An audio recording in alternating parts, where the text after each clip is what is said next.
Question है एक समचतुर्भुज के विकर्ण 12 सेंटीमीटर और 16 सेंटीमीटर हैं। समचतुर्भुज के मध्य बिंदुओं को जोड़ने पर निर्मित आकृति का क्षेत्रफल ज्ञात कीजिए। इसमें समचतुर्भुज के दोनों विकर्ण दिए गए हैं। समचतुर्भुज क्या होता है? समचतुर्भुज ऐसा चतुर्भुज होता है जिसकी चारों भुजाएं बराबर होती हैं और विकर्ण एक दूसरे को 90 डिग्री पर काटते हैं। यानी विकर्ण 12 सेंटीमीटर दिया गया है और 16 सेंटीमीटर। इसमें समचतुर्भुज में विकर्ण एक दूसरे को 90 डिग्री पर काटते हैं। विकर्ण परस्पर 90 डिग्री का एंगल बनाते हैं। समचतुर्भुज का फॉर्मूला, क्षेत्रफल का फॉर्मूला होता है 1/2 d1 × d2। यानी विकर्णों का इनके समचतुर्भुज के मध्य बिंदु एक माना ABCD एक समचतुर्भुज है। ये मध्य AD का मध्य बिंदु ये है, AB का मध्य बिंदु ये है और इसका मध्य बिंदु ये है। इसके इन चारों को मिलाने से निर्मित आकृति का क्षेत्रफल ज्ञात करना है। 1/2 समचतुर्भुज, इसमें जो ये बन रहा है ये भी एक प्रकार का समचतुर्भुज बन रहा है। हम इसमें समचतुर्भुज का क्षेत्रफल निकालेंगे, उसका भी आधा कर देंगे तो इस आकृति का क्षेत्रफल निकल आएगा। दूसरे बड़ा समचतुर्भुज के क्षेत्रफल आया है 96 सेंटीमीटर स्क्वायर और नई आकृति का जो भी क्षेत्रफल होगा वो इसका भी आधा होगा। इसका आंसर आएगा 48 सेंटीमीटर स्क्वायर। इसमें जो अंदर ये आकृति वाली मध्य बिंदु को जोड़ने से ये भी एक प्रकार का समचतुर्भुज का निर्माण हो रहा है। इसका जो क्षेत्रफल होगा वो मूल समचतुर्भुज के क्षेत्रफल का भी आधा होगा। नेक्स्ट क्वेश्चन है एक वर्गाकार प्लॉट है, उसमें वृत्ताकार बगीचा है। वृत्त का व्यास वर्ग की भुजा के बराबर है। बगीचे को छोड़कर शेष बचे हुए प्लॉट का क्षेत्रफल ज्ञात कीजिए। माना एक वर्गाकार प्लॉट है, वर्ग की भुजा 28 सेंटीमीटर है। वर्ग की चारों भुजाएं बराबर होती हैं। इसमें एक वृत्ताकार बगीचा है। माना एक वृत्ताकार एक बगीचा है।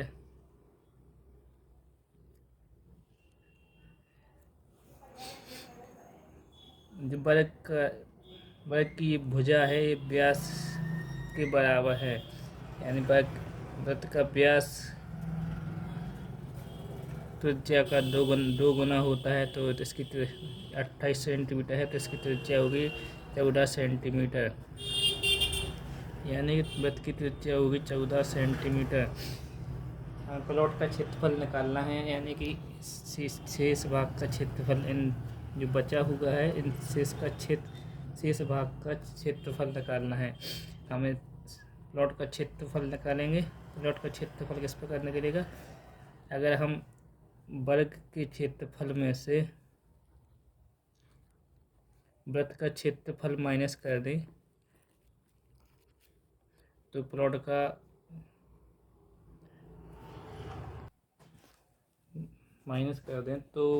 बगीचे का क्षेत्रफल निकालें। वर्ग का क्षेत्रफल होता है भुजा स्क्वायर, यानी वर्ग का क्षेत्रफल होता है भुजा स्क्वायर। ये हो जाएगा 28 × 28 माइनस वृत्त का क्षेत्रफल होता है पाई आर स्क्वायर।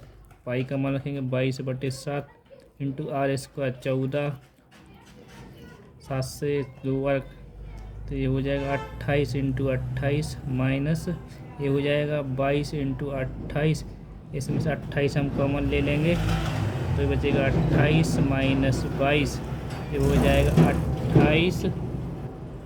28 में से 22 जाएगा, 6 बचेंगे। मल्टीप्लाई करेंगे 28 × 6, 8 × 6 48 की 8, कैरी 4 आएगी और 6 दूनी 12 और 4 16 108 168 सेंटीमीटर स्क्वायर इसका आंसर है। प्लॉट का क्षेत्रफल आएगा 168 सेंटीमीटर स्क्वायर। नेक्स्ट क्वेश्चन है, दो जहाज एक लाइट हाउस के दोनों ओर समुद्र में तैर रहे हैं। दोनों जहाज़ों से देखे जाने पर लाइट हाउस के शीर्ष के उन्नयन कोण क्रमशः 30 डिग्री और 45 डिग्री होते हैं। यदि लाइट हाउस की ऊंचाई 90 मीटर है तो दोनों जहाज़ों के बीच की, माना लाइट हाउस ए है,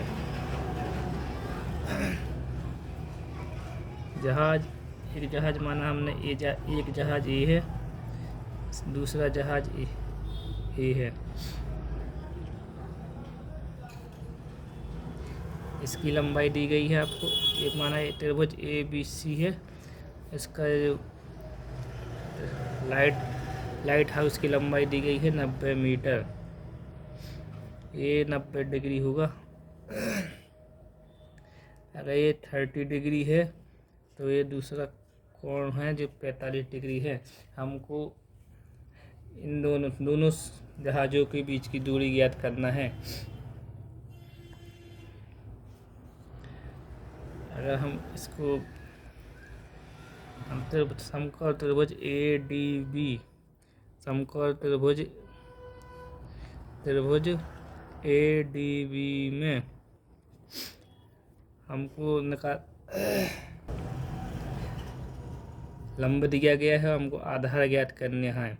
तो लंब और आधार किसमें होता है, टेन थीटा में होता है, इसलिए 1030 बराबर आएगा। लंब है इसका, ये लंब है,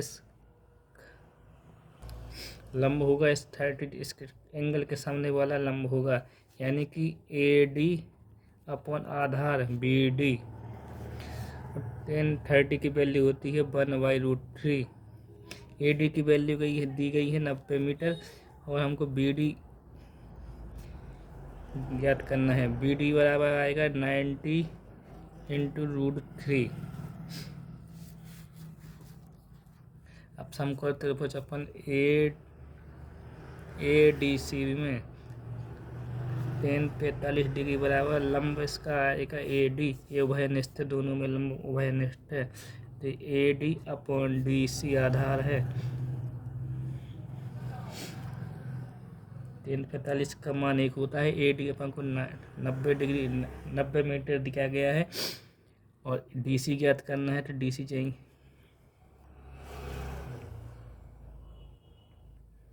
तो DC बराबर आएगा,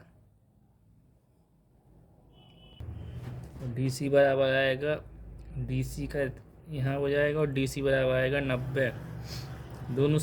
दोनों जहाज़ों के बीच की दूरी का कैसे ज्ञात करेंगे, BD और DC को हम ऐड कर दें तो दोनों जहाज़ों की BD प्लस DC, यानी ये आएगा 90 × 9√3 प्लस 90। अगर इस 90 कॉमन ले लेंगे तो ये आएगा √3 + 1, तो दोनों जहाज़ों के बीच की दूरी आएगी, यहाँ से यहाँ तक की जो दूरी निकालना है उसका आंसर आएगा 90 × √3 + 1, ये मीटर में आएगा। दोनों जहाज़ों के बीच की दूरी निकाल ली है, BD और DC को जोड़ दिया है, तो यहाँ से यहाँ तक की डिस्टेंस हमको पता चल गई।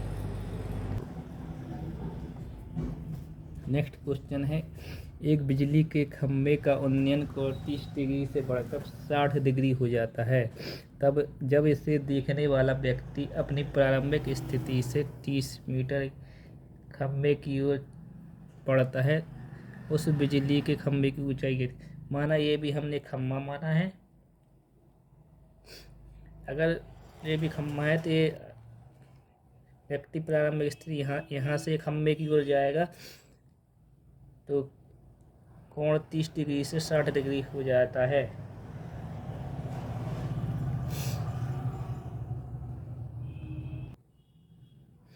तो हम लेंगे समकोण त्रिभुज ABD में, समकोण त्रिभुज हमने लिया है त्रिभुज ए बी डी में हमको लंब ज्ञात करना है। tan 60 डिग्री बराबर लंब A B upon B D. हम इस त्रिभुज की बात कर रहे हैं ए बी डी।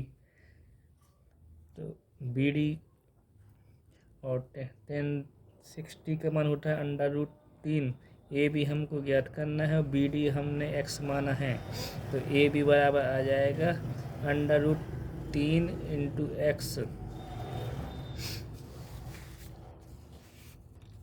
हम समकोण त्रिभुज ए बी सी में समकोण त्रिभुज ए बी सी में